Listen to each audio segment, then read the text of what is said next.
Bonjour à tous et bienvenue dans cette nouvelle vidéo. C'est une vidéo un peu bric-à-brac où on va parler de films, on va parler de la chaîne, on va parler un peu de tout. Parce que c'est l'une des dernières vidéos un peu sérieuses que je pourrais faire pendant ces 2 derniers mois, juillet et août. Parce que juillet et août je travaille tout le mois. Et genre vraiment ça prend tout mon temps. Et donc du coup je vais pas pouvoir faire beaucoup de vidéos. Et donc du coup les seules vidéos qui vont sortir ça sera des critiques de films. Et encore je suis pas sûr de pouvoir en faire une fois par semaine. Du coup ça va être compliqué. Du coup là on va revenir sur tous les films de juin, tous les films que j'ai vus récemment. Et ce que j'ai à dire sur la chaîne, l'avancée de la chaîne. Et tout ce qui se prépare en ce moment. Mais voilà, sachez que pendant 2 mois il n'y aura pas beaucoup de vidéos. J'avais choisi un concept qui s'appelle Choisis ta review où je préparais des vidéos à l'avance pour vous les mettre. J'ai qu'un épisode qui est fait. Et le reste c'est pas fait, j'ai pas eu le temps, vraiment j'ai pas eu le temps, c'était mon seul mois de vacances, je me suis éclaté et je me suis bourré la gueule à Lille, bon, bref, stop. Donc voilà, c'est compliqué et on va commencer maintenant en parlant un peu de la chaîne. Pour ce qui est de la chaîne, je trouve que en ce moment, tout se passe bien. Comme vous le savez, j'ai eu un moment de pause, vraiment un moment de pause sur la chaîne où il s'est pas passé grand chose. Où il y avait une vidéo tous les mois, une vidéo qui était plus ou moins travaillée, mais enfin c'était pas non plus la grande qualité, mais j'ai eu une bouffée d'air frais qui m'a fait revenir en revenant sur les critiques basiques comme je faisais à l'époque. Et là, je sais pas, je me suis épanoui dans ce que je faisais. Alors certes, c'est des vidéos un peu à l'arrache, genre je pose ma caméra, je parle du film, je monte et je bosse sur YouTube. Sauf que j'ai appris à mieux parler, j'ai appris à mieux m'exprimer, j'ai compris, je prends des conseils, je prends tout ce que vous pouvez me donner et j'essaye de faire au mieux. Avec mon côté critique, analyse de film qui a un peu évolué avec l'école de cinéma, enfin la fac de cinéma que j'ai fait cette année, enfin j'ai réussi à composer des théories que je savais pas faire avant. Donc c'est des théories qui sont soit très probables ou pas probables du tout, mais c'est des théories quand même, et des théories ça se savoure, ça s'écoute et ça sert à juste à dire si on est d'accord ou pas, si ça peut être probable ou pas. J'attends juste des gens qui me donnent leur théorie, qui rajoutent des éléments à mettre dans ma théorie, enfin des trucs du contact, et j'en ai eu, j'ai beaucoup de personnes sur la critique d'hérédité qui sont là à dire que soit j'ai raison, soit j'ai pas raison, ou soit ils avaient d'autres théories, et ça j'aime beaucoup ce contact là, et c'est ce que je cherchais à avoir, et je l'ai maintenant. Ce qui est bien aussi c'est que je commence à me forger ma petite communauté, alors je m'en fous totalement des nombres de personnes qui me suivent et tout ça, je m'en fous, je suis juste là pour partager des choses, et qu'on ait des échanges, mais je commence à me créer mon petit échange, je commence à avoir les mêmes personnes à chaque fois en commentaire, et non pas des personnes différentes, et ça me fait plaisir, vraiment ça me fait plaisir. Et surtout ce que je cherchais avec YouTube, je l'ai trouvé cette année et depuis l'année dernière, c'est du contact avec des autres personnes de YouTube et des gens qui aiment le cinéma. Je sors souvent avec Riyad de Rija et Goria, un mec formidable. Récemment j'étais boire un verre sur Paris avec Thibaut des Squatantinel, c'était agréable, c'était vachement bien. J'ai croisé en soirée Valou, je parle tout le temps par message à Jack, à Sixblood, tous les trucs comme ça qui font que mon aventure YouTube, je la kiffe, même si on n'est pas une grande communauté, je la kiffe. Qu'est-ce qui fait chaud bordel? Sinon pour ce qui est de ce qui va venir pour les vacances, comme j'ai dit, ça va être que des critiques de films. Je pourrais pas faire grand chose. J'ai beaucoup de trucs qui sont écrits, beaucoup de vidéos assez sérieuses qui sont écrites, mais je pourrais pas les faire avant septembre, octobre, novembre. Mais je vais kiffer les faire et je veux vraiment rendre un contenu agréable et professionnel parce que j'en ai marre de faire un truc à la va-vite. Mais voilà, assez parlé de la chaîne, j'ai juste dit ce que je pensais en ce moment. En ce moment je kiffe ce que je fais. J'ai pas beaucoup trop le temps de faire des vidéos, c'est pour ça qu'il y a des critiques qui sont faites à l'arrache et des critiques qui sont beaucoup plus fondées. Mais j'essaye de faire au mieux, j'essaye de m'éclater et c'est ce que je suis en train de faire. J'essaie de tourner des vidéos, mais par contre les vidéos de juillet août ils vont être vraiment bâclés. Je vais poser ma caméra dans la voiture, je vais parler et je vais faire un montage cut et ça va être fini.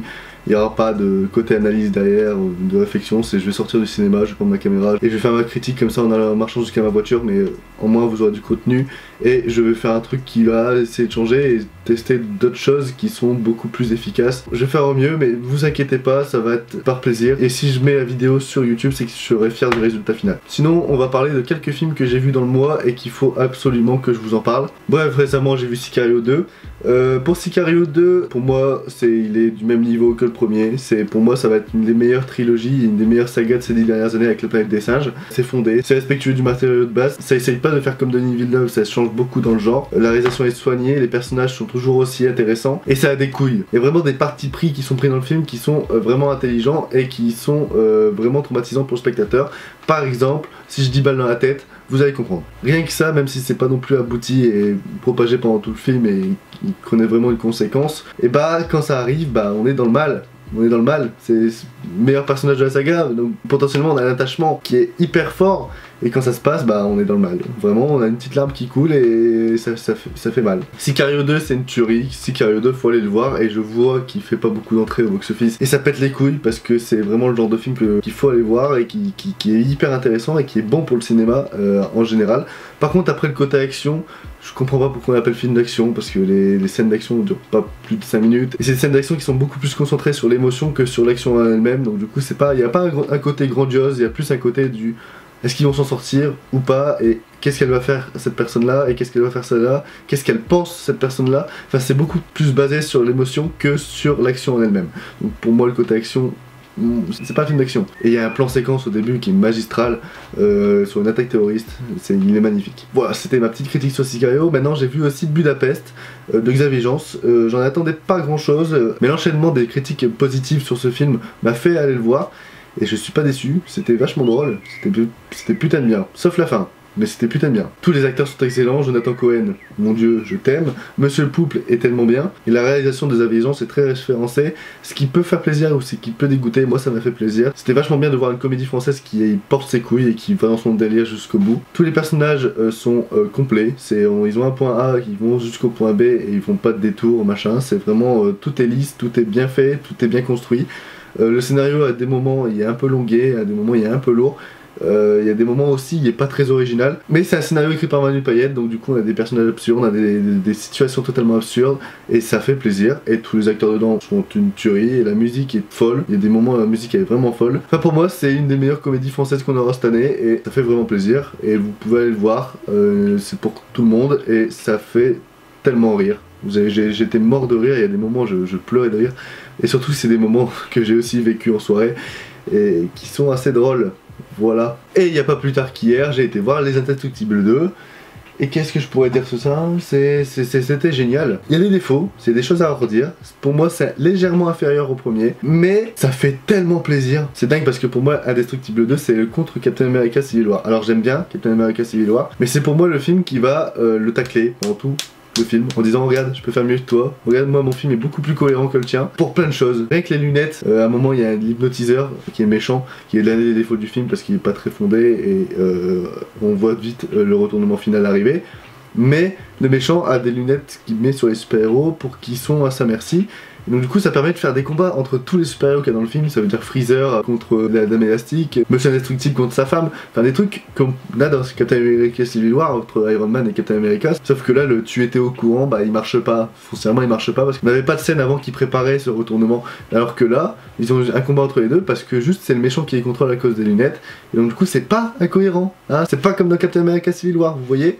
Donc du coup là ils se permettent de faire des combats entre les super-héros et c'est jouissif, et c'est ce que Captain America n'a pas su faire. Surtout rien que le principe du film de base, c'est-à-dire les super-héros qui sont hors la loi, enfin, c'est totalement Civil War, et là dedans c'est beaucoup plus fondé. Le pacte entre les états, enfin les signatures, la loi en elle-même est beaucoup plus fondée et beaucoup plus cohérente avec l'univers global du film que dans Captain America Civil War. Donc du coup ça c'était hyper intelligent. Après il y a deux gros défauts que je voudrais dire, c'est le méchant qui n'est pas à la hauteur du premier, où on voit le retournement final, on voit qu'est-ce que le but principal du méchant à la fin, et on s'en doutait depuis le début. Ça c'est vraiment un souci. Et également il y a un défaut qui est permanent si vous allez le voir en VF, c'est la voix de Louane Emera sur Violette. Enfin elle passe pas du tout et ça m'a beaucoup trop de fois sorti du film. Bon on rentre directement parce que l'action elle est ouf, mais le choix de Louane en Violette c'était dégueulasse. J'ai voulu le voir en VF parce que j'avais pas envie de me faire chier avec de la VO à 22h, mais ça passe pas et je vous recommanderais la VO du coup parce que Louane en Violette ça passe vraiment pas. Mais sinon quel plaisir d'aller voir Les Indestructibles au cinéma, ça fait tellement plaisir. Au bout de 14 ans on l'attendait. J'étais comme un gamin en salle de cinéma et c'est une sensation que j'adore avoir. La dernière fois que je l'avais eu c'était Ready Player One, là c'est Les Indestructibles et c'était tellement bien, voilà. Sinon j'ai pu voir Mauvaise Herbe de Keiron en avant-première bien 5 mois avant sa sortie. Juste ce que je peux vous dire c'est juste que c'est bien, mais je vous en reparlerai plus en détail dans une critique un peu plus fondée. Sortira certainement pendant les vacances, comme je pouvais pas aller voir beaucoup de films, j'ai faire des critiques sur des films que j'ai déjà vus depuis longtemps, mais juste c'est bien, et s'ils font des avant-premières dans votre ville très prochainement, bah allez-y parce que c'est un gros coup de cœur. Sinon j'ai quelques trucs à corriger pour la critique de Love Simon. J'avais dit que le film était vachement bien et assez original par rapport au traitement des homosexuels et par rapport tout simplement au monde adolescent de maintenant. Alors je change pas mon avis sur le film, pour moi c'est toujours un bon film.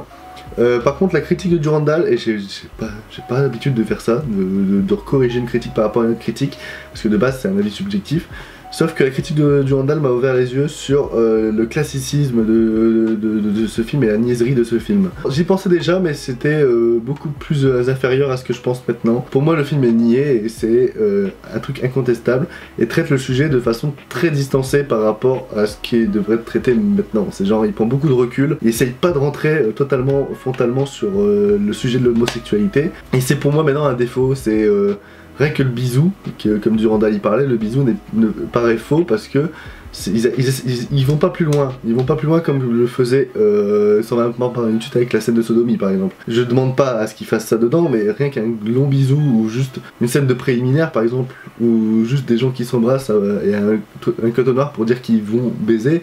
Enfin, ça aurait été beaucoup plus intéressant qu'un bisou dans une voiture. C'est un peu décevant. Après, le film reste bien, et si vous avez au cinéma, je vous conseille quand même d'aller le voir, vous allez passer un bon moment, mais c'est juste que le film prend beaucoup de recul sur son sujet principal, et ne veut pas être un film d'homosexualité, et plus un film de romance entre deux personnes. Ça veut dire qu'on pourrait s'imaginer que Simon cherche sa femme idéale pendant tout le film, enfin rien ne changerait. Mais surtout que le film est un peu incohérent, comme le disait Durandal, sur l'univers qui entoure Simon, dans le sens où il cache son homosexualité à tout le monde, alors que tous ceux qui sont à côté de lui paraissent à peu près tolérants. Mais après le film est bien, et c'est pas vraiment une incohérence, c'est plus un souci de détail. Après je vous ai dit, c'est une vidéo bric-à-brac, je vais parler de tout et n'importe quoi à n'importe temps.